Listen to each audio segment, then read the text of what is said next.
A second person has been arrested for blackmail amid hearings of the Trade Union Royal Commission in Canberra. Former NRL player and current CFMEU official John Lomax was charged today. It comes as the Royal Commission investigates allegations of union corruption and intimidation in the nation's capital. Matthew Doran reports. John Lomax emerged from the Canberra City Watch House, still proudly wearing his union colours. The 49-year-old was one of the Canberra Raiders' heavy hitters, playing 65 games between 1993 and 1996. But now he's the centre of attention for a very different reason. Lomax is in charge of organising the union's bricklaying, concreting and formwork coverage in Canberra. He's yet to give evidence at the Royal Commission, and it's not believed his arrest is linked to testimony heard over the past fortnight. This latest arrest comes a week after former union official Fihi Kavalu was charged with blackmail, the first arrest anywhere in the country to happen on the Commission's sidelines.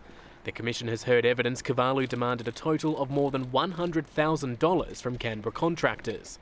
He's on bail for those offences, but this morning the Commission heard more allegations of bribery. He approached me and he said, if I'm going to do work in the ACT, I'm going to have to pay some money up. The demand was $60,000. The builder bartered him down to $30,000. The Commission was presented with 4 cheques from Mr Domitrovich's business account, all made out to Kavalu's wife.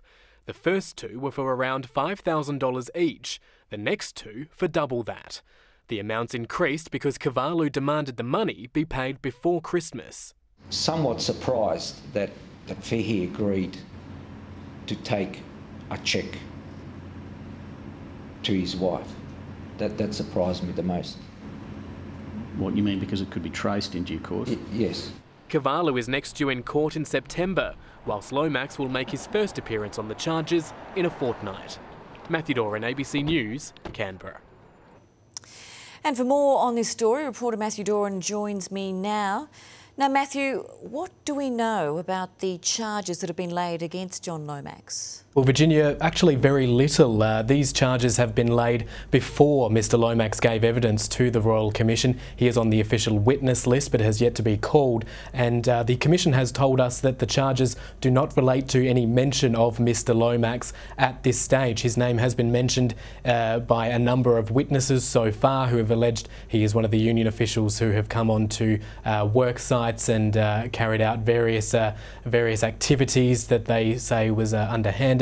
But none of the allegations that we've heard so far pertain to these charges. Now, there is just one count of blackmail here, and as I mentioned, we do not know at this stage what the grounds for that that charge is, and we'll likely hear more when Mr Lomax appears in court next month. Well, what has the CFMEU had to say about the arrest, if anything at all? Well, late this afternoon, the union put out a statement, quite a scathing statement, describing the arrest as a political act. The statement came from the CFMEU's National Construction Secretary, Dave Noonan. Now, he has described this as a politically motivated act, unprecedented and an absolute disgrace, saying that this is purely driven by a coalition government's dislike for the Labor movement. He's attempted to distance this current situation to that of Fihi Kavalu, who we've heard is also up on blackmail charges, saying that this situation is entirely different. There's no evidence that Mr Lomax has indeed benefited personally from any dealings with workers on construction sites around Canberra in a similar way to what is alleged by Fihi Kavalu. OK, Matt, and so what does it mean for the rest of the Royal Commission's hearings here in Canberra?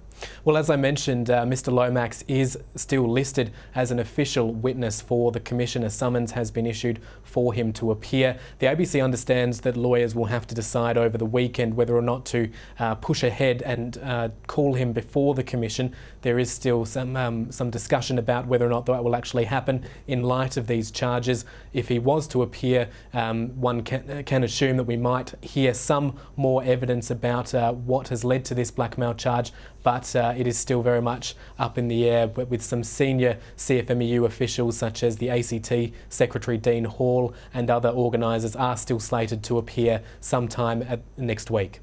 OK, well, we'll keep watching with great interest. Thanks, Matt. Thanks, Virginia.